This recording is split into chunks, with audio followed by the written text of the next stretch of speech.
Buenos días, bienvenidos a la Cátedra Abierta UDP, un espacio en homenaje a Roberto Bolaño. Hoy día tenemos con nosotros el orgullo de recibir a un gran ensayista, un gran poeta, a Mario Montalbetti. Siempre Perú con sus invitados nos sorprende y hoy día estamos realmente agasajados. Arriba, a la entrada de este estudio de televisión, ustedes van a ver una mesa donde se han reunido todas las editoriales chilenas que han publicado a Mario Montalbetti, así que también aprovechen ahí de tener la concentración de un autor en varios sellos. Y Mario, como dije, es poeta, es ensayista, él está en la Universidad Pontificia Católica del Perú, es profesor asociado, es profesor principal de la Cátedra de Lingüística. Él tiene un PhD en esa disciplina por la universidad, por el MIT. Él en el año 79 fundó junto a Mirko Lauer y Abelardo Oquendo la revista Hueso Húmero. Ha publicado muchos libros, más de una decena de poesía, entre ellos algunos que se pueden mencionar ahora son Perro Negro, 31 poemas, Paracaídas, Fin de Desierto y otros poemas, Llantos Elíseos, Vietnam, Simios Meditando ante una lata oxidada de aceite de oliva, Notas para un seminario sobre Foucault y por supuesto están todos los libros que están ahí arriba que suman, digamos, más títulos. Su obra poética fue reunida en Lejos de mí decirles, publicado por Aldus el año 2013. Sus poemas han sido incluidos en las antologías En una lengua rompida, de Ruido Blanco, Quito 2017, Huir no es el mejor plan, publicado por Mansalva el año 2017. Bueno, la tarea de presentar a Mario Montalbetti en este minuto recae sobre Jimena Cruz. Jimena estudió literatura aquí en esta universidad y ella desde entonces se ha dedicado a la poesía, mucho también a la gestión cultural. Ella impartió un taller, mira, lo estoy leyendo, no me acordaba de esto, toda la razón. Ella impartió un taller en la población La Legua Emergencia, el año 2005. Y bueno, ella ha sido editora general de la revista Ronda y tiene una serie de publicaciones en revistas como La Blanc y también en la misma revista Ronda. Ella hace 10 años se dedica a la gestión cultural, desde la extensión cultural de las bibliotecas de la Municipalidad de Santiago, por ejemplo, y actualmente está cursando un magíster en literatura comparada en la Universidad Adolfo Ibáñez. Dejo con ustedes entonces a Jimena Cruz.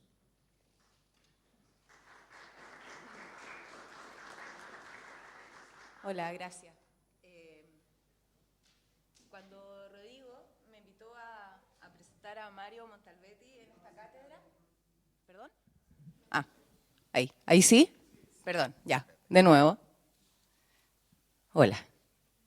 Cuando Rodrigo me invitó a presentar a Mario Montalbetti en esta cátedra, acepté sin pensarlo, aun cuando me da mucha timidez. Inmediatamente sentí calor, me puse muy nerviosa, como si me hubiera picado una abeja. No supe cómo ni qué decir sobre el poeta, si hacerlo con un tono especial, altamente poético, ni mucho menos si estar a la altura. Lo sabría más adelante, no lo de la altura, por cierto. Le pregunté a Google que me contara algunas cosas sobre su biografía para compartir ahora con ustedes. Rodrigo me ayudó, por cierto. Como para contarles en el fondo algunas cosas, como dónde y cuándo había nacido, si había estudiado alguna carrera universitaria y a qué se dedicaba en la actualidad. Me di cuenta que solo había leído sus poemas, en especial uno que había volado mi cabeza al aparecer, pero no podía recordar exactamente las palabras. Nació en Callao, en Perú, un 13 de febrero de 1953. Acuario, ¿no? Y si en su nombre hay varias M's. Mario Manuel Montalbetti. Como les cantó recién Rodrigo, primero estudió literatura y luego lingüística en ese prestigioso MIT de Massachusetts. Ahí, mientras estaba viajando lejos, con la pantalla apoyada entre mis piernas, me acordé. Me acordé de la primera vez que estuvimos juntos, él y yo. Fue hace años. Yo estudiaba en esta misma escuela, intentando juntar algunas palabras para algunas personas, cuando me descubrí totalmente enmudecida frente a un verso que me mantuvo insomne por varias noches. Este era el verso. Un ave, un mar, un video al límite, 5 segundos de horizonte y a ver qué haces. No pude hacer entonces nada más que perderme en aquella provocación. A ver qué haces se repetía una y otra vez en la nublada fosforescencia de mi pieza de estudiante. Ese verso, cual submarino de guerra, me expuso por primera vez al vértigo del abismo, una zona abisal desde donde se disparan las mismas viejas palabras que venimos usando hace rato, pero que al juntarlas, ninguna de ellas contendría segundos ni horizontes, aun cuando estuvieran ahí. Así nos conocimos, Mario, y así me gustaría presentárselos también a ustedes. Por cierto, tiene varios títulos publicados, poesía y ensayos, y la mezcla de ambos, porque el poema también es una actividad crítica, una reflexión sobre una obra creada por medio del lenguaje, y como una promesa, de ahí sus cajas. Preguntarse sobre el origen de la poesía es reflexionar sobre su medio principal, el lenguaje. El origen de esa reflexión fija el punto de partida en una pérdida original, ahí, donde el lenguaje se construye a partir de una fisura que apenas bordea su intención de nombrar, como la cáscara que contiene a una fruta madura, el objeto de la promesa que se formula en el lenguaje. Miren, escuchen este poema. Es de Mario. Objeto y fin del poema. Es de noche y tiene que aterrizar antes de que se acabe el combustible. Así terminan todos sus poemas, tratando de explicar con un lenguaje público un sentimiento privado. Su ambición es el lenguaje del piloto, hablándole a los pasajeros en medio de una situación desesperada, parte engaño, parte esperanza, parte verdad. Todos los poemas terminan igual, hechos pedazos contra un cerro oscuro que no estaba en las cartas. Luego halla los restos, el fuselaje, la cola como siempre intacta, el olor a cosa quemada consumida por el fuego, pero ninguna palabra sobrevive. ¿Ven? De eso les estoy hablando.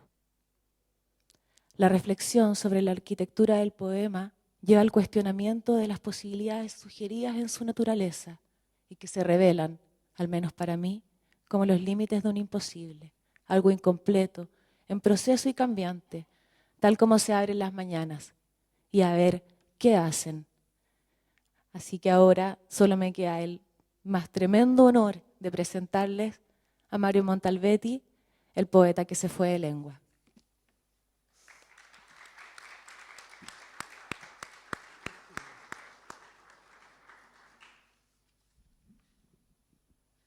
Buenas. Como dicen ahora, solo me toca decepcionarlos. Quisiera leer un texto o presentarles un texto que escribí sobre la idea del poema y que está anclado un poco en el último libro que saqué, que me lo sacaron aquí en Santiago, Editorial Marginalia, a quien le estoy muy agradecido, que se llama El pensamiento del poema. Por supuesto, agradezco la presencia de todos ustedes, a Rodrigo, a la UDP, a todos los que han hecho posible que yo esté acá en este momento. Muy bien. En el año 2006, el arquitecto japonés Junya Ishigami diseñó y construyó una mesa singular, Una mesa cuya singularidad rebasa los límites de la arquitectura para examinar los bordes del lenguaje en un sentido que es paralelo a la idea del poema. Primero, hablemos de la mesa. Sus dimensiones son un dato inicial. La mesa mide 9.5 metros de largo, 2.6 metros de ancho y 1.1 metros de alto. Para que se den una idea, 9.5 metros es más o menos 2 metros más que el tamaño de un arco de fútbol y 2 metros menos que un bus rígido del Transantiago. Es una mesa larga, que es lo que quiero decir. Más datos. La tapa de la mesa es una sola plancha de aluminio de apenas 3 milímetros de grosor. Esa plancha de aluminio pesa 700 kilos. No es difícil inferir que si uno construye sin más una mesa con esas características, la tapa de la mesa colapsaría por efecto de la fuerza de gravedad. Les mostraré un bosquejo del propio Ishigami. La fuerza de la gravedad haría como una especie de barriga de la tapa de la mesa. Creo que... Y la fuerza seguiría actuando hasta que la tapa colapsaría y las patas laterales se abrirían. ¿Cómo hacer entonces para construir dicha mesa? Para que la tapa de la mesa se mantenga plana y recta y no colapse, es necesario curvar la plancha de aluminio en la dirección opuesta para contrarrestar la fuerza de gravedad que actuará inevitablemente sobre ella. Si la mesa va a hacer esto por la fuerza de gravedad, hay que curvarla en el otro sentido para que cuando aplique la fuerza de gravedad quede plana. Pero Ishigami añadió una consideración más. Agregaría una serie de objetos, frutas, vasijas, cestas de panes, platos, flores, que distribuiría sobre la superficie de la mesa y cuyo peso sería también un factor para lograr la planitud final. Esto es más o menos un bosquejo de las cosas que él puso encima. Ishigami hizo los cálculos necesarios y descubrió que debía hacerle un rulo a la plancha de 1,5 veces. Y todo esto, el rulo de la plancha más los objetos, garantizaría que la superficie de la mesa fuera perfectamente plana y horizontal. Y este es su esquema de las fuerzas y del rulo y medio. El resultado final es esto. La mesa fue construida y como ustedes ven, el grosor es absolutamente mínimo. ¿Okay? Pero hay un último dato.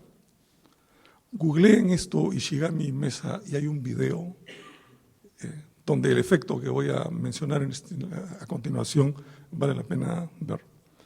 Y el último dato es el siguiente. El equilibrio resultante de la torsión de la plancha de aluminio más los objetos colocados sobre ella es tan precario que si uno roza su superficie apenas con la yema de un dedo, la plancha comienza a ondular como si fuese una masa de agua.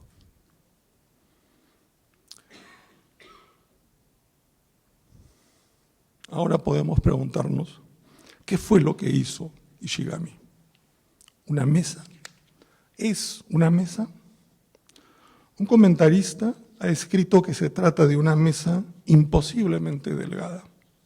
Pero, ¿qué explica el adverbio aquí? ¿Es una mesa tan delgada que ya no es una mesa? ¿Se trata entonces de una mesa imposible? ¿De una mesa que ya no es una mesa? ¿Y en qué sentido puede ya no ser una mesa? La primera definición de mesa del diccionario de la lengua española, el proverbial diccionario de la Real Academia Española de la Lengua, es la siguiente. mueble compuesto de un tablero horizontal liso y sostenido a la altura conveniente, generalmente por una o varias patas, para diferentes usos como escribir, comer, etc. Y dentro de la tontería visual usual del diccionario, ese etcétera final de los usos, escribir, comer, es un misterio. La mesa de Ishigami atenta contra la definición del diccionario en dos aspectos. Primero, en que el tablero horizontal liso existe solamente si la mesa no se toca. Y segundo, que ninguno de los usos señalados es posible. En efecto, la mesa de Ishigami es una mesa sin usos posibles. No sirve como mesa. No se le pueden poner más cosas encima. No se puede apoyar uno en ella para escribir, comer, etc. No se puede hacer nada con ella, salvo declararla con mayor o menor riesgo lingüísticamente una mesa. Es en este sentido que es y no es una mesa. Podría tratarse de un trampantojo, de un trompe-l'œil, la ilusión de que hay una mesa ahí donde no hay una mesa, pero hay una mesa. La mesa de Ishigami es una mesa en el mismo sentido en el que la pipa de Magritte no es una pipa. Ishigami pudo haber escrito en algún lugar de su superficie, esto no es una mesa. No es una mesa, muy bien, pero tampoco es otra cosa. Es una mesa. Es conveniente remarcar que la cuestión es lingüística, no ontológica, porque ontológicamente el objeto construido por Ishigami es lo que es y nada más. Pero cuando el lenguaje trata con objetos que son lo que son y nada más, es decir, cuando el lenguaje trata con cualquier objeto del mundo natural o construido, perros o mesas, entonces el lenguaje entiende perfectamente bien que sus palabras, los pequeños artefactos morfológicos con los que se conecta con las cosas en el mundo, no son, a su vez, cosas en el mundo. Las palabras no son cosas. Si las palabras fueran cosas, serían lo que son y nada más. Si las palabras fueran cosas, no podrían designar otras cosas. Las palabras, por lo tanto, se diferencian de las cosas en el mundo en que no son lo que son y nada más. Son algo más. Para efectuar este truco, el lenguaje le agrega algo a las palabras. Le agrega algo para que no sean meras cosas en el mundo, para que no sean meros sonidos, para que no sean solamente lo que son. La palabra mesa, por ejemplo, pero como cualquier otra palabra, tiene un agregado que le permite no ser solamente lo que es y que por lo tanto le permite designar a la cosa mesa. Ese agregado, aquello que convierte a la palabra mesa en una no cosa que le permite designar cosas, se denomina significado. El significado hace que la palabra no sea una cosa. El precio del truco es evidente. Si algo tiene significado, deja de ser solamente lo que es para ser algo más.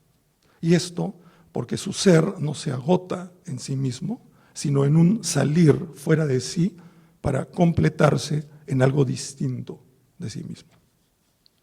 Esto no es negatividad saussuriana, ser lo que los otros no son, sino más bien una afrenta al principio de no contradicción aristotélico, no P y no P a la vez.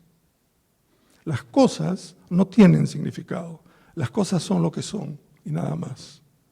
El significado, sin embargo, produce una ilusión y por eso la idea de que se trata de un trampantojo no es tan descabellada. El significado produce la ilusión de que las palabras no son solamente lo que son, sino que al mismo tiempo son algo más. Son signos o índices o señales o lo que fuera. Por ello, Las palabras no se agotan en sí mismas, sino que deben ir más allá de sí mismas para indicar, señalar, designar, para completarse en algo distinto de sí mismas. Sin dicha compleción, aun si es imaginaria, como en el caso de un unicornio, las palabras no son sino cosas. El problema con esta ilusión fundamental es que a veces aplicamos el mismo truco a las cosas en el mundo. Es decir, le agregamos significado a las cosas, a las mesas, a los perros, a los ríos, de tal forma que ahora las cosas mismas parecen ser más de lo que son. Como si dijéramos que una mesa es una mesa y nada más, pero además es algo más. Las palabras contagian de significado a las cosas. Pero hay un dato más cuya perversidad debe subrayarse. El verdadero imperialismo del lenguaje, o tal vez de la lingüística, consiste en afirmar que si algo no tiene significado, no es lenguaje. Esto es lo que se denomina la clausura semántica del lenguaje. El lenguaje está cerrado por el significado. Si algo lo tiene, es parte del lenguaje. Si no lo tiene, queda fuera. De la inversión de esta clausura se sigue la promiscuidad lingüística que vivimos hoy, la necesidad de que todo sea lenguaje, los sueños, los colores, el fútbol, las flores, porque solo así podemos decir que el mundo allá afuera tiene significado. Como ha escrito Herta Müller, es solo en Occidente que no podemos soportar lo que carece de significado. La popularidad de la clausura semántica se debe a su vez a dos asunciones. Primero, a la idea atávica de que el lenguaje debe estar al servicio de la comunicación. Y segundo, a una consecuencia inmediata de la idea anterior, a saber, la suposición de que el lenguaje no es otra cosa que un conjunto de palabras que refieren o no a objetos allá afuera. El problema con estas dos asunciones es que son falsas. Peor aún, el problema con esas dos asunciones es que presuponen a su vez que el lenguaje tomado como un todo tiene significado. En otras palabras, asumida la clausura semántica, todo aquello que se aparta de la esencia del lenguaje, que como dijo Benveniste, la esencia del lenguaje es significar, o de su uso fundamental, comunicar, entonces no es parte del lenguaje. La clausura semántica establece entonces que no todo es lenguaje y que el lenguaje no es todo. Lo que quiero plantear en lo que sigue, con la ayuda de la mesa de Ishigami, es que el poema es exactamente la crítica de las dos asunciones falsas que acabo de señalar, y la crítica de la clausura semántica específicamente. Y que el poema tiene sus propias mesas de Ishigami, con la misma radicalidad de construcción y con los mismos efectos, digamos, estéticos. En particular, hablaré de un poema en especial, porque creo que encarna todas las manifestaciones de la mesa y más. Pero repasemos antes de continuar. 3 son las líneas de conversación que la mesa de Ishigami le propone al poema. 1, la no identidad lingüística de la mesa consigo misma, es decir, la posibilidad de la contradicción, la de ser y no ser una mesa al mismo tiempo. 2, las operaciones de construcción de la mesa, es decir, los cálculos que subyacen a su realización, porque es claro que ante la mesa de Ishigami estamos ante un objeto cuya belleza se esconde en sus efectos. La pregunta, ¿cómo es posible la mesa?, viene seguida inmediatamente de otra, ¿cómo es imposible la mesa? Es decir, a su mera posibilidad debemos sumarle la sucesión de imposibilidades que exhibe, su grosor imposible, su horizontalidad imposible y su inutilidad imposible. Y la tercera línea de conversación que presenta la mesa de Ishigami respecto del poema es la función de los objetos distribuidos sobre la mesa.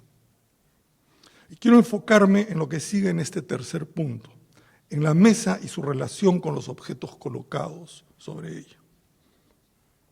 Recordemos que los objetos distribuidos sobre la mesa son una función de la planitud de la misma, de su horizontalidad. Son parte del cálculo estructural. Están ahí para que la mesa no colapse. Podemos afirmar entonces que sin esos objetos no hay mesa, pero al mismo tiempo, sin mesa no hay dichos objetos, porque no habría un espacio sobre el cual exhibirlos. Se trata entonces con la mesa de una mera exhibición de objetos.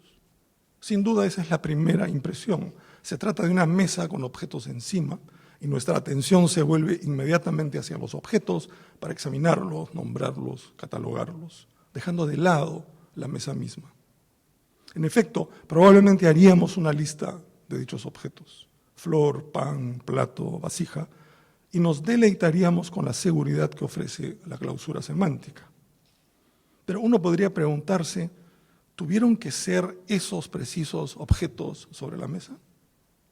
En realidad no, pudieron haber sido otros.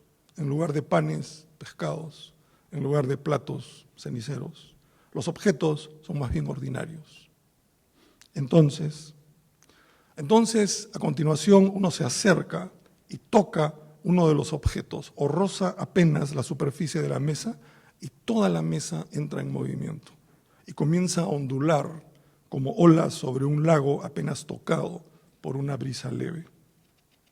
Y entonces nuestra atención se aleja de los objetos y se concentra en la mesa misma. Y nuevamente preguntamos, ¿es una mesa? Si uno considera que la mesa es solamente el soporte para exhibir un cierto conjunto de objetos, entonces la mesa, en efecto, colapsaría, pero no gracias a la fuerza de gravedad, sino gracias a la clausura semántica. Si solo nos fijamos en los objetos, entonces nos limitamos a catalogarlos, a ponerles nombres, pan, pan, flor, flor, etc. Nos limitamos a reconocerlos y comenzamos a armar algún tipo de narrativa que los conecte. Por ejemplo, la mesa está servida, se va a comer, la flor es bella, los tenedores son de plata, lo que fuera. Y esto es precisamente a lo que nos conduce la clausura semántica, al significado de las palabras con las que reconocemos los objetos y al uso de la mesa sirve para comer. Es decir, a la exhibición de objetos que se comportan bien, educadamente, objetos que no se agotan en sí mismos, sino que designan cosas en el mundo. Pero todo eso colapsa una vez que nos enfrentamos con la mesa misma, una vez que la tocamos. Todo colapsa porque todo se desfasa, se pierde el delicado equilibrio y nuestra atención se coloca ahora en la mesa, en el soporte y ya no en los objetos.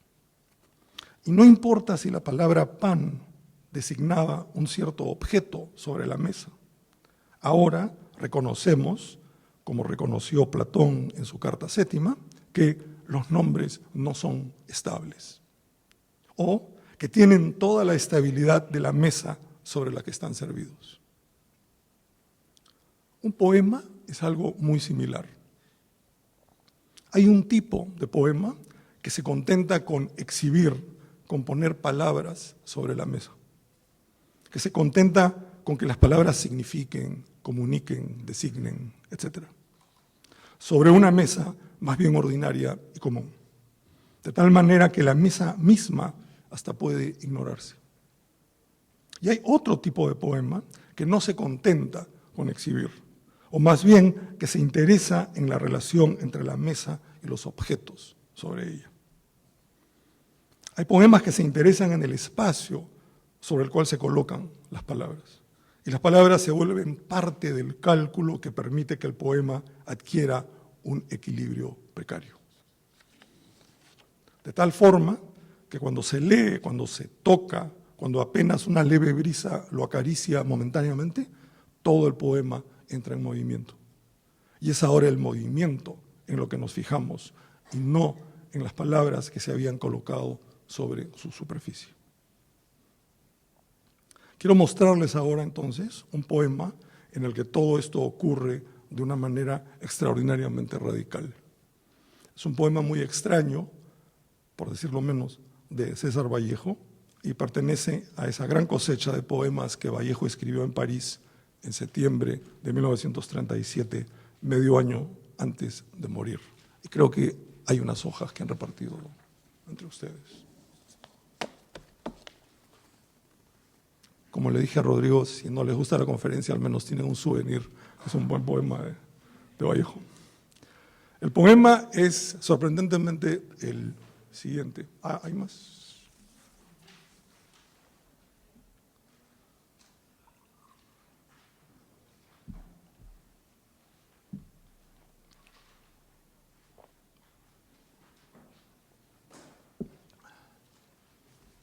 ¿Sí? Todos tienen una copia.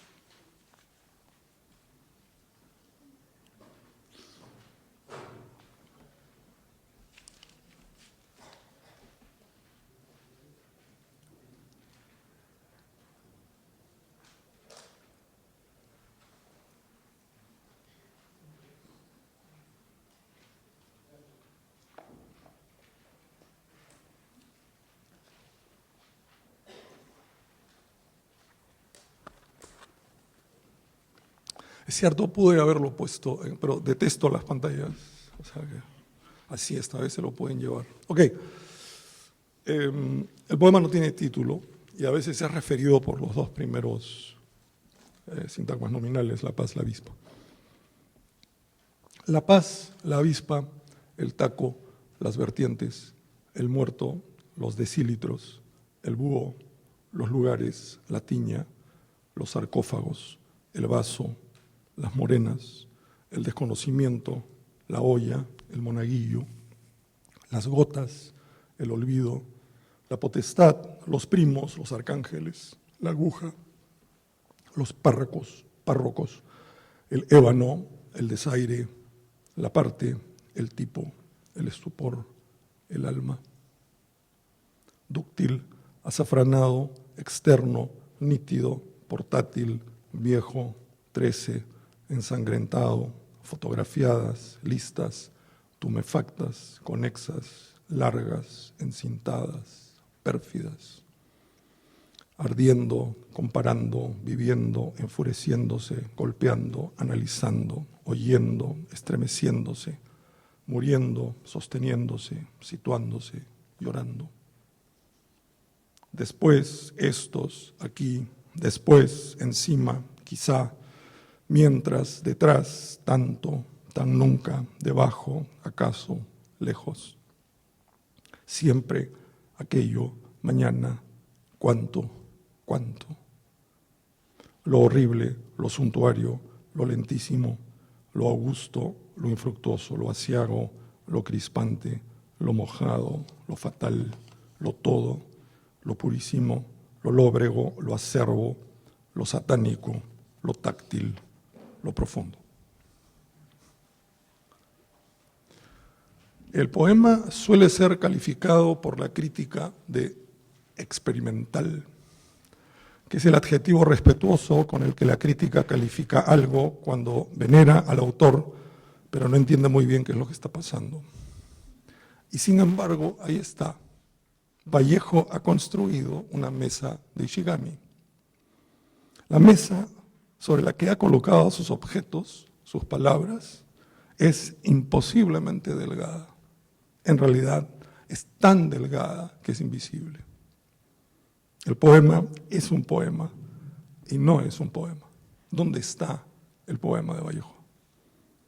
Es un montón de palabras débilmente separadas en grupos categoriales. En la primera estrofa hay frases nominales, sustantivos. En la segunda, adjetivos. En la tercera, gerundios. En la cuarta, adverbios y pronombres. En la quinta, adjetivos nominalizados. No parece un poema, sino más bien el despliegue ordenado de palabras con las que se podría hacer un poema. Como si el poema no estuviera hecho realmente, como si estuviera ahí en potencia, pero no en acto. El poema es y no es un poema. y por lo tanto es experimental, así como la mesa de Ishigami es experimental.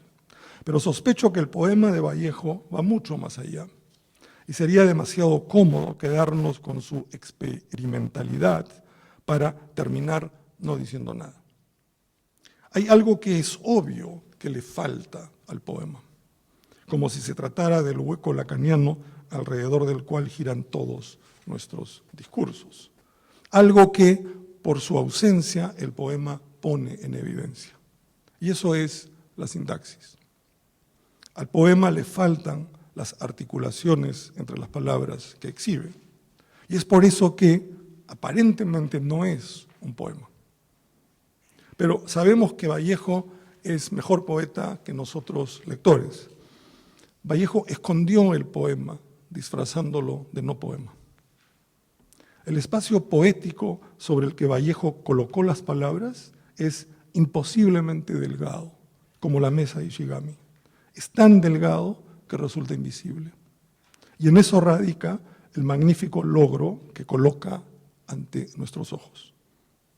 No son las palabras, entonces, así como no son los objetos de la mesa de Ishigami, lo que resulta importante aquí, a pesar de que es lo único que aparentemente se exhibe. Pudieron ser otras palabras, lo digo con irreverencia, admito. En lugar de la paz, la avispa pudo haber escrito la guerra, la abeja. Pero no, realmente no. No pudo haberlo hecho. Pero no porque el significado de paz sea importante y antitético al de guerra, sino porque paz es parte del cálculo poético que permite que el poema mantenga el equilibrio necesario para sostenerse. Me explico. Lo que no se ve a simple vista es el espacio sobre el cual el Vallejo ha construido el poema. Es cierto, falta la sintaxis, las articulaciones, pero Vallejo hace que dicha ausencia no sea absoluta y que tenga una cierta densidad. La densidad suficiente, diríamos el grosor suficiente, como para que la invisibilidad de la mesa se vuelva, después de todo, visible. Y es esto.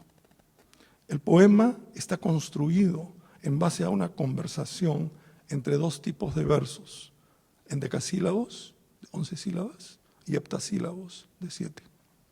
Por ejemplo, los dos primeros versos son endecasílabos impecables. La paz, la avispa, el taco, las vertientes, el muerto, los decilitros, el búho. Por eso no pudo haber cambiado la abeja o la guerra, como acabo de mencionar. Y toda la segunda estrofa son endecasílabos igualmente perfectos. Dúctil, azafranado, externo, nítido, restando una cuando se trata del esdrújulo. Portátil, viejo, 3 ensangretado, todos son perfectos endecasílabos. Pero Vallejo incluye heptasílabos en la conversación. Por ejemplo, la tercera estrofa de Gerundios. Por supuesto, eso nos obliga a desdoblar el tercer y cuarto versos en 2 periodos de 7. Me refiero al verso golpeando, analizando, oyendo, estremeciéndose, donde el heptasílabo es golpeando, golpeando, analizando, 7, oyendo, estremeciéndose, 7. Hay como un hemistiquio que debemos insertar ahí. Y similares correcciones y cortes se aplican a todo lo largo del poema. Por ejemplo, los lugares, la tiña, los sarcófagos, 11, el vaso, las morenas, 7. Pero siempre manteniendo la conversación entre lo que la retórica denomina arte mayor y arte menor. Esta conversación es la que teje la mesa sobre la que yacen las palabras. Todos son versos de 11 o versos desdoblados en 2 periodos de 7. Hay un solo punto en el que hay un objeto, una palabra, que no es asimilable a todo este sistema de 11 y 7. En el 6º verso de la primera estrofa, la escansión nos ofrece la potestad, los primos, los arcángeles, que da 11, la aguja, que da 3. La aguja no es asimilable ni al verso anterior, ni al siguiente para completar un periodo de 11 o de 7. Este es el único punto del poema en el que un objeto se distingue del resto. Y justamente por ello merece nuestra atención. El único objeto sobre la mesa verdaderamente distinto. ¿Por qué se rompe el sistema aquí? ¿Por qué se rompe el equilibrio entre 11 y 7? Esta es mi sugerencia aventurada. La aguja es aquello que sirve para coser y para hilvanar. Y lo que cose e hilvana las palabras del poema no es otra cosa que la sintaxis, que justamente es lo que falta en todo el poema. La aguja es el emblema de lo que falta en el poema. Noten que al sugerir esto hemos hecho una concesión a la clausura semántica. Hemos hecho significar a un término y darle importancia. Pero lo hemos hecho de esta forma. La aguja es el punto en el que la significación retorna a lo que no tiene significado, que es al espacio sobre el que el poema descansa, a la sintaxis, al espacio sintáctico, a la mesa misma. Espacio sintáctico que, como hemos visto, está armado en base a escansiones regulares de 11 y de 7. Esta conversación entre 11 y 7 es la conversación entre arte mayor y arte menor, entre mayor y menor, entre opuestos. Nosotros diríamos entre lo que significa y lo que no significa. Pero ese es precisamente el borde en el que el poema ejecuta su crítica y ruptura de la clausura semántica. Ese es el borde en el que el poema opera, al menos en el que cierto tipo de poema opera. Como dijo Vallejo en otro poema de 1937, hay que tener confianza en la escalera, nunca en el peldaño. Eso es lo que quería decirles. Muchas gracias.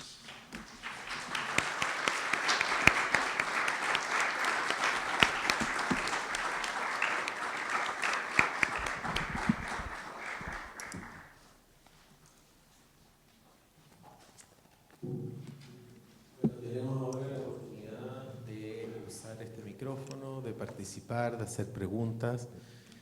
Pueden ser preguntas alusivas a esta misma conferencia, a las palabras iniciales de Jimena, o también, digamos, a Mario y en una perspectiva más amplia, a él como autor. No sé si es que hay alguna pregunta por acá. Yo voy a hacer disponible este micrófono. A quien levante la mano. Mario, somos un país de gran personalidad. Por lo general nos peleamos a este micrófono. No hay cómo hacerlos callar. Yo puedo hacer las preguntas. ¿Sí? Perfecto.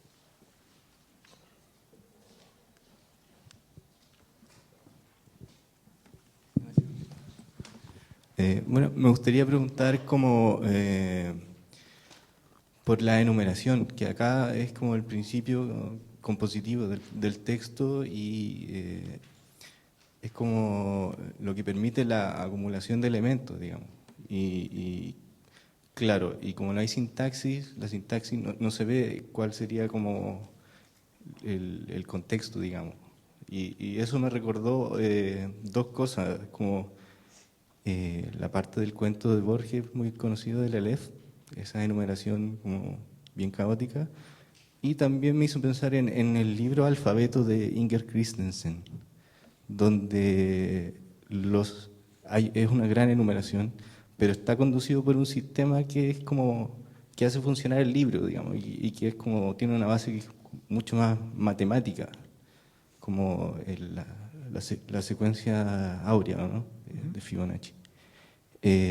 La pregunta sería, en el libro de Christensen, los verbos cumplen una función muy importante porque se constatan estos elementos diciendo que existen, que tienen un lugar en el mundo.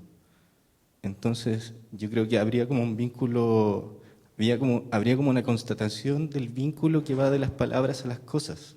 Pero en este poema de Vallejo hemos visto que está como, no hay verbos, no hay constatación de nada.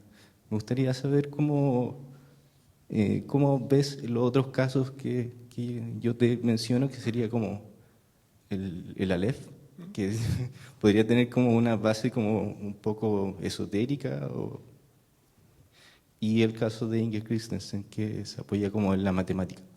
Eso. Gracias. A diferencia del caso de Borges, el caso de Borges pudo haber seguido, la enumeración pudo haber sido, como él le hubiera gustado decir, infinita. No en el caso de Vallejo. El caso de Vallejo tenía que ser finita porque tenía que completar su mesa. ¿Okay? En el caso, y la diferencia de Vallejo con el caso del apoyo matemático, es que el apoyo de Vallejo es puramente poético. Es decir, no hay nada externo realmente al poema que lo sostenga. Entonces, es una mesa de Ishigami en el siguiente sentido, de que hay sobre una mesa que no vemos por su imposible grosor, y sobre eso hemos colocado palabras, ¿no? Objetos. Y sí, la trampa puede ser doble. Yo he mencionado una sola, hay un pan, aquí hay un pescado, aquí hay una cosa. Pero apenas tocas la mesa, leyéndola, la mesa comienza a vibrar como la de Ishigami. La segunda trampa es algo que podría estar muy de moda. No, el poema es interactivo. Cada uno hace su poema, cada uno arregla. No era eso. Y yo casi lo hago, ¿no es cierto? Y van a ver si cada uno hace su poema, que colapsa la mesa. Porque la mesa está construida con un cálculo impresionante. Entonces se acaba de mostrar, por ejemplo, que solamente en el caso de La Paz, la avispa, no puedes cambiarlo por la guerra a la abeja, a menos que cambies toda la mesa y que reestructures todo el cálculo, porque si no se cae y se pierde la conversación entre arte mayor, arte menor, 11-7, etc. Y se pierde también la singularidad de la aguja, que es el único sintagma nominal no asimilable a 11 o 7 en el poema. Y creo que hay algo especialmente radical en el poema de Vallejo. Y el poema de Vallejo normalmente está ahí en las obras completas y todo el mundo lo considera una especie de rareza, ¿no? Es experimental, qué raro, qué extraño, Vallejo de Vallejo, ¿no es cierto? Y había escrito Trilce donde nos había dado ciertos problemas y ahora hace esto. Oh. Pero eso es todo lo que yo creo que habría que tomarlo en serio a Vallejo, inclusive un poema tan radical como ese. Mario, tú expresas una distancia y una desconfianza en el término experimental. Y tienes razón, es suficientemente amplio como para esconderse detrás de eso. Pero negarle el ímpetu experimental con el lenguaje a Vallejo me parece quizás un poco violento, ¿o no? Yo me opongo no al ejercicio experimental, me opongo a que experimental sea una especie de etiqueta que usan los críticos para no decir nada o para no saber qué es lo que está pasando. Entonces, es experimental. Entonces, cuando uno nombra a un objeto como experimental y a cualquier cosa que siga, realmente no necesita ningún tipo de argumentación ni de nada. Solamente en eso, en lo otro, en el acto mismo, obviamente que es experimental. Que es el experimental, además, esa es mi deformación filológica, es el peligro de la periferia. O sea, es cuando acecha algo desde afuera, ese es el experimento. Olvídense. Mario, muchas gracias por la presentación. Gracias. Son dos preguntillas. La primera tiene que ver en que, bueno, coincido en que las palabras no son cosas, entonces lo que me gustaría saber su opinión es cómo actúa la métrica en este sentido, porque claro, un poema no son palabras, pero cuando es en decasílabos, por ejemplo, haría que el lenguaje sea un objeto, un poema de palabras, ¿ya? Pero un poema en decasílabos, por ejemplo. El endecasílabo en este caso sería en sí mismo, o sea, la métrica convertiría la palabra en un objeto. Esa es la pregunta 1. Y la pregunta 2, que tiene que ver con algo que dijo en la entrevista de La Tercera el otro día, que igual me es muy pertinente, que no le interesa a los poetas o a la poesía que sea solo el lenguaje, como está diciendo, sino que sea algo, que se haga algo con el lenguaje. En el caso de la poesía peruana, ¿qué autores usted podría mencionar que crea que hacen algo con el lenguaje, con la poesía en sí misma? Esas son las preguntas.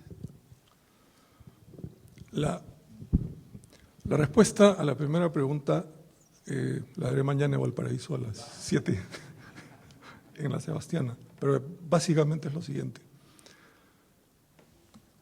Hay dos tipos de poemas. Hay poemas que uno podría llamar inmanentes y hay poemas que uno podría llamar trascendentes. La idea del poema trascendente es que el poema no es cosa, que el poema va más allá. Hay una especie de fuerza en un poema que lo distingue de un comunicado del Ministerio de Relaciones Exteriores o lo que fuera.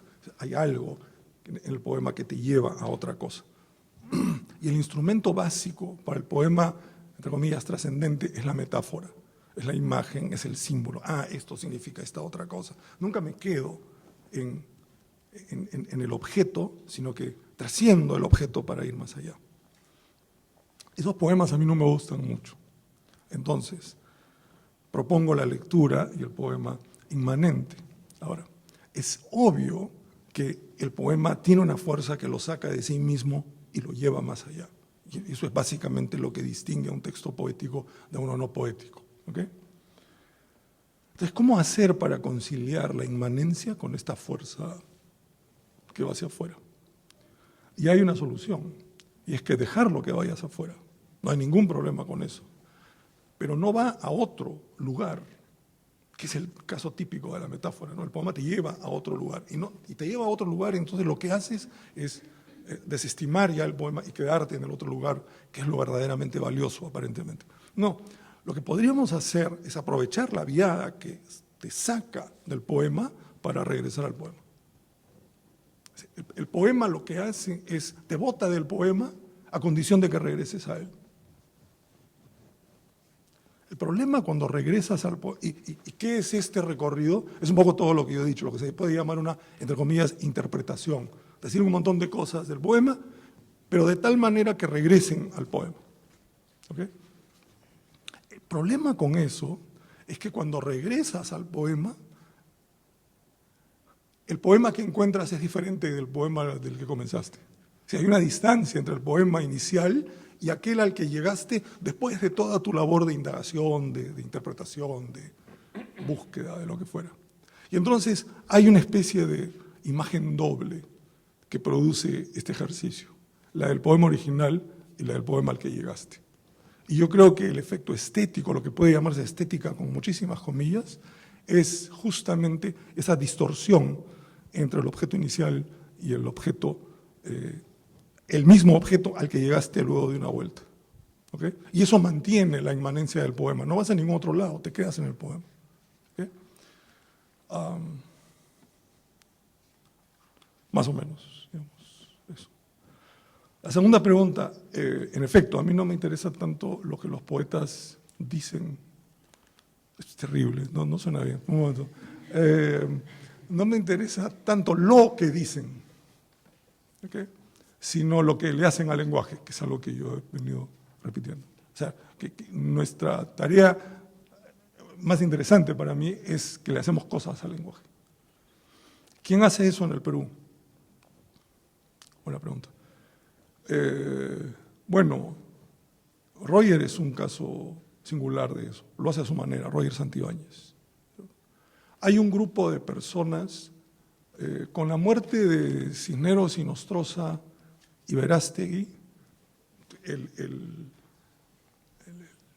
parvulario peruano de poetas se ha quedado sin padres, sin guardianes y sin nada, ¿no es cierto? Entonces todo el mundo, y hay un montón de islas, hay algunos colectivos, pero básicamente hay gente que escribe bien y hay gente de muchas generaciones que escribe bien, ¿no? Roger, que es más o menos de mi generación, pero después Rafael Espinosa, pero después hay, por ejemplo, Valeria Román, que es una poeta muy joven que escribe excepcionalmente bien, y no bien para tener 20 años, sino bien en serio.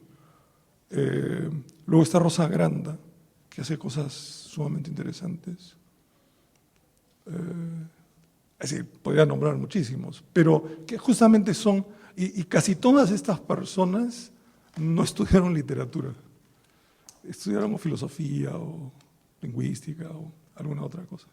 No sé si tiene alguna relación en el caso peruano, pero sí, esos serían los nombres que yo arrojaría. Manuel Fernández,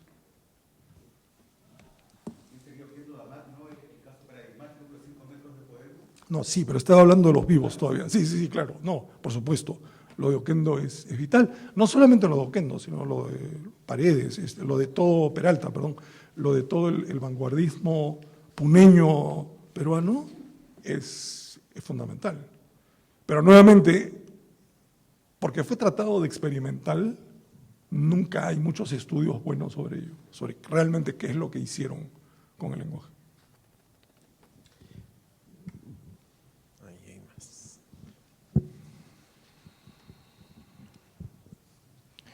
Hola Mario, gracias por la ponencia, la charla. Un par de preguntas.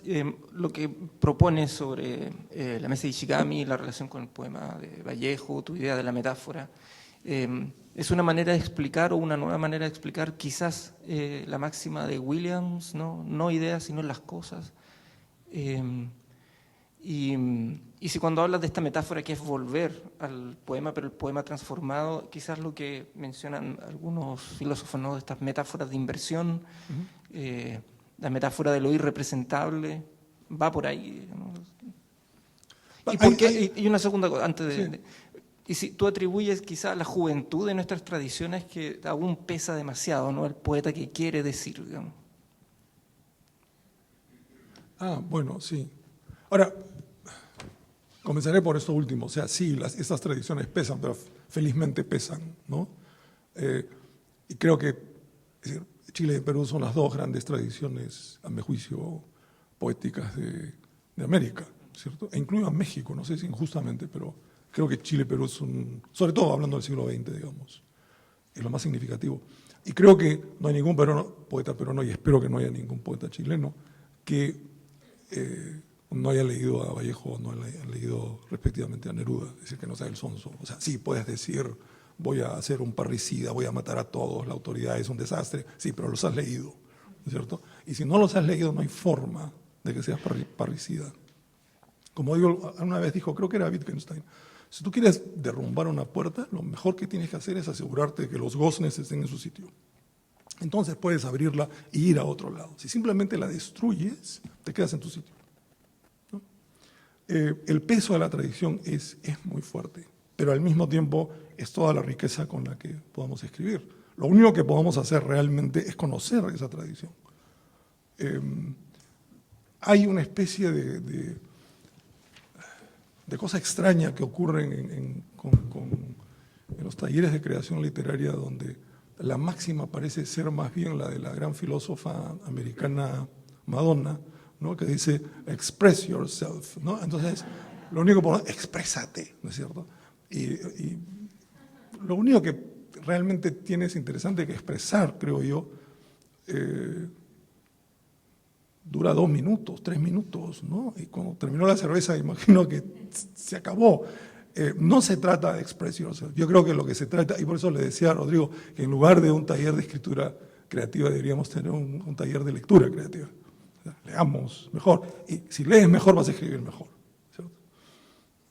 Sobre lo primero, las metáforas que me interesan en realidad, sí, o sea, es inevitable hacer metáforas y todo el mundo lo hace, pero ahí no termina el asunto. Creo que la metáfora está al servicio de otra cosa. Y en todo caso me interesan estas metáforas que se llaman las metáforas tautológicas. La guerra es la guerra, negocios son negocios, la ley es la ley.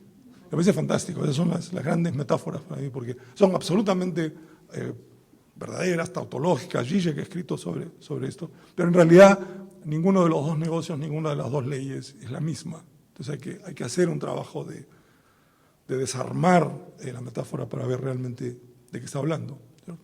Y luego las otras son las metáforas que son aún más extrañas, que son las metáforas negativas. Ningún hombre es una isla. ¿Cómo? ¿Por qué funciona eso? Yo podría decir, ninguna vaca es una capital. Está bien. Ningún micrófono es una computadora. Sí, ¿verdad? Ninguna, pero... Y entonces alguien dice, ningún hombre es una isla. Claro, ¿cómo hacer una isla? Y sin embargo es una de las metáforas más famosas que tenemos, y es negativa. No hay tantas metáforas negativas. En realidad no conozco ninguna otra, además de esa. ¿Por qué? No sé. Pero esa especie de límite tautológico y negativo de la metáfora me parece que vale la pena examinar. Hola Mario. Eh, bueno, para todos los que te hemos leído y estudiado, tenemos una idea más o menos clara de cuál es tu, no sé, teoría del poema, que aparece en tus ensayos e incluso en tu obra poética. Pero claro, a mí me pasa cuando, después de leerte y mucho, que advierto como, simplificándolo obviamente, como dos pulsiones dentro de tu obra. Que claro, por un lado está esto de poner en escena los problemas del lenguaje a través de la poesía. Creo que el mejor ejemplo de esto es Fin Desierto, donde no hay una referencia clara como al lenguaje, pero aparecen en escena, están puestos en juego. Y están estas otras obras, otros libros de poesía donde los problemas son de alguna forma enunciados de forma como muy clara.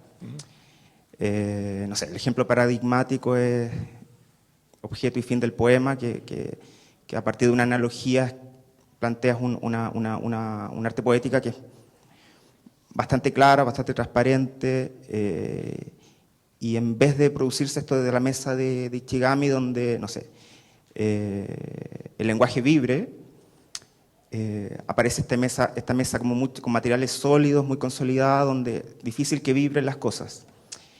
Me parece que en ese tipo de poemas, de alguna forma, como que hay una inmolación con tal de dar cuenta de los problemas que tiene el lenguaje y el lenguaje poético. No sé si para ti esto es problemático, si en algún momento porque Fin Desierto es tu primer libro. Y, no, antes está Perro Negro. Sí, perdón. Pero bueno, está Fin Desierto, que este poema, que probablemente es tu libro más opaco, más donde hay una mayor negatividad en el lenguaje, pero no aparece el catedrático, no aparece el estudioso de la lingüística, y en libros posteriores me parece que eso se va haciendo como mucho más transparente, mucho más evidente. Entonces uno no se encuentra como poemas como el de Vallejo, donde Vallejo en ningún momento está hablando del lenguaje, sino que está poniendo en escena las vibraciones del lenguaje. Entonces, si para ti eso es un problema, si fue un proceso consciente, si te parece que es necesario a través del poema, del metapoema, dar cuenta de lo que ya propones en tus ensayos. Sí, soy perfectamente consciente y sí es un problema. Fin Desierto ha sido tildado de un libro lírico, que es el adjetivo que va menos conmigo, creo. Pero todo el libro sí tiene eso. Me imagino que cuando yo escribí Fin Desierto, todavía confiaba de alguna manera en el lenguaje. O sea, confiaba que lo podía hacer decir cosas que yo quería que el lenguaje dijera. Creo que soy bastante más cínico ahora. Y por eso la beta ensayístico, profesorial, que se exacerba en el último, que es las notas para un seminario sobre Foucault, que de hecho son clases de seminario, ¿cierto? Y esto es por una razón actual, digamos, para mí, y es que creo que actualmente, esto puede ser muy vanidoso de mi parte, pero actualmente puedo llegar más lejos haciendo ensayos que escribiendo poemas. Creo que actualmente puedo llegar más lejos haciendo poemas, ensayos, esos que tú llamas, hablar concretamente de qué es el lenguaje, etcétera, en lugar de la sugerencia poético-lírica de Fin Desierto. Creo que puedo llegar más lejos haciendo eso. Es lo que siento en este momento y por eso es que lo estoy haciendo así.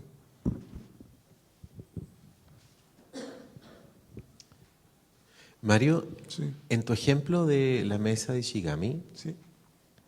la virtud completa de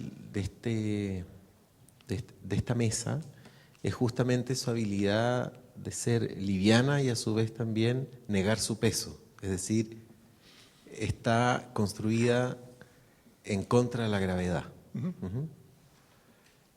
Si lo usas como metáfora para entender el poema, ¿cuál sería la gravedad del poema? Sí, la gravedad del poema sería, digamos, si realmente no hubiera sintaxis en el poema de Vallejo, el poema no funciona.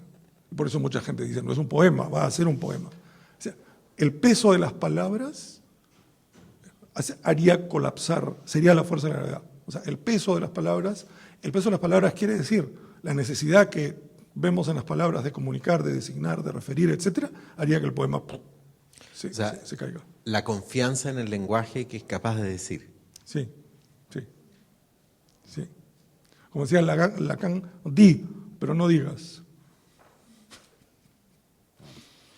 Nosotros en nuestra tradición poética tenemos también ahí una fisura muy grande en torno a la confianza del lenguaje. Claro. Pero esa confianza del lenguaje también tiene otra,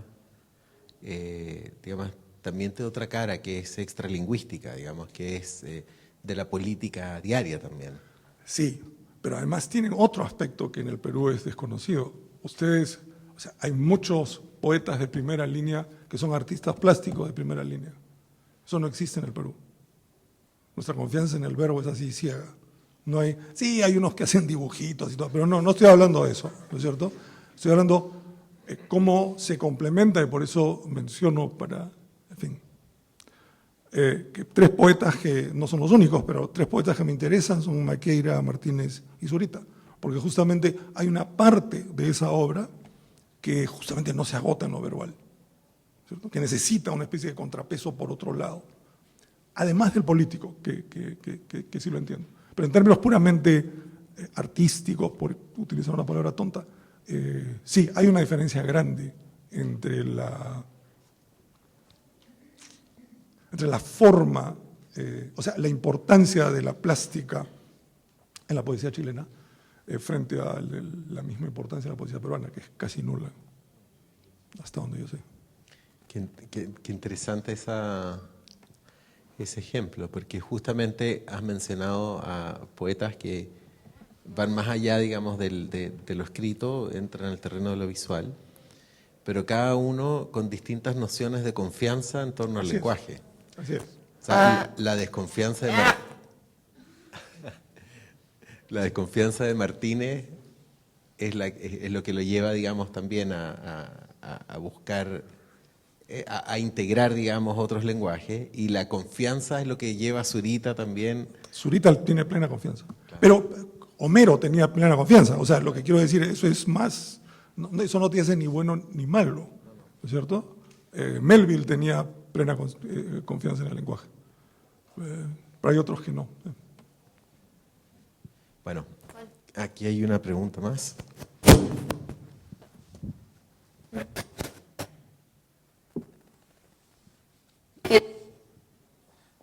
Y respecto al último comentario que has hecho, ¿qué pensarías en ese sentido de Jorge Eduardo Eyelson? Ya, Tuché. Sí, Eyelson, sí, le diste. Sería la excepción. Pero, sí, ok. Eyelson sería la excepción. ¿Conoces algún otro para destruir mi teoría totalmente? No. Entonces, dejémoslos como la excepción. Sí, todo el mundo tiene cuadernitos donde hace cualquier cosa, pero no, sí, Eyelson sería el único, además cuyo logro plástico está al nivel de su logro verbal, ¿no? Sí. Buen ejemplo. Bueno, llegó la hora desagradable de terminar una excelente conversación. Gracias, Mario, porque no solamente porque has sido generoso con tu ensayo, sino que también nos has mandado de vuelta a la biblioteca a ver cómo reordenamos, digamos, a los poetas. Y también, bueno, es muy agradable sentarse a pensar en el poema. No siempre nos damos ese espacio. Ujú. Y claro, entendemos que pensar en el poema también es pensar en un patrimonio muy importante que tenemos de este lado del Pacífico. Sin duda. Ujú. Así que les pido por favor un aplauso a Mario Montalbetti, también un aplauso a Jimena Cruz por haber hecho esta presentación.